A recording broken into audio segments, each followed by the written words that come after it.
सल्लल्लाहु अलैहि वसल्लम के दीवानों, गुनाहों के लिए, अय्याशियों के लिए, गुनाहों के अड्डों को आबाद करने के लिए अलग अलग मकामात पर, अलग अलग अंदाज से, अलग अलग मौके पर इंसान गुनाह के लिए मौके फराहम करता है। कोई कहता है फला मौका आ जाए तो ये इश्क का दिन मनाया जाए, कोई कहता है फला मौका आ जाए तो पिकनिक पर जाया जाए, कोई कहता है फला मौका आ जाए तो नए साल की खुशियां मनाई जाए। मैं तुमसे पूछना चाहता हूँ, अल्लाह अकबर, अगर नए साल की खुशी लोग सिर्फ इतना मनाते कि उस वक्त अल्लाह की बारगाह में दुआ करते कि मेरे अल्लाह हमारा एक साल गुजर चुका, अब हमने जो जराइम किए हैं तो उसे माफ फरमा दे, हमने जो गुनाह किए हैं तो उसे माफ फरमा दे, अगर इतना करते तो बहुत था। लेकिन अल्लाह अकबर, नया साल, नए साल को इस्तिकबाल देते हुए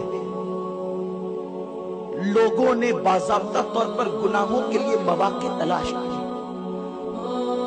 और बिलखुसूस गुनाह करने वाले कभी गोवा का रुख करते हैं, कभी बंबई का रुख करते हैं, कभी पिकनिक पॉइंट का रुख करते हैं, कभी बागों का, पार्कों का रुख करते हैं, कभी समंदर के किनारों का रुख करते हैं। और ये न्यू ईयर मनाना एक बहाना है, दरअसल वो गुनाह के लिए मौके तलाश करते हैं। और ये सारे काम वो लोग करते हैं जिसको अल्लाह ने खुशहाल किया।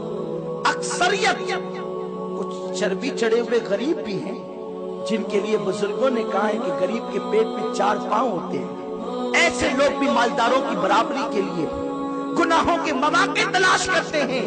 मेरे प्यारे आका सल्लल्लाहु अलैहि वसल्लम के प्यारे दीवानों, न्यू ईयर के हवाले से 3 गुनाह खास तौर पर किए जाते हैं। एक तो शराब, एक तो ज़िना, अल्लाह अकबर, और एक तो जुल्म। मेरे प्यारे आका सल्लल्लाहु अलैहि वसल्लम के प्यारे दीवानों, लोगों ने अब ये अपने ऊपर लाजिम कर लिया है कि 31 दिसंबर को हमें वो नाइट मनानी ही होगी। और पूरी दुनिया के अंदर, बल्कि अल्लाह अकबर, दुबई जैसे शहरों को ऐसे सजाया जाता है जैसे दुल्हन। नाम बेहाद इस्लामी ममालिक कहलाने वाले भी इस नहूसत में मुब्तला हैं। शराब, शबाब, मौसीकी, म्यूजिक, गाने, ये सारी नहूसत। अगर दुनिया की दूसरी कौमें इस लानत में मुब्तला है तो हमें ताज्जुब नहीं, इसलिए कि जिनके पास कानून ही ना हो, जिनके पास दस्तूर ही ना हो, अगर वो ये सारी बुराइयां करें तो ताज्जुब की बात नहीं। क्योंकि जिनके हाथ कटे हों, जिनकी आंखें अंधी हो, जिनके कान बहरे हो, अगर वो ये सारी लानतों में डूबे कोई ताज्जुब नहीं।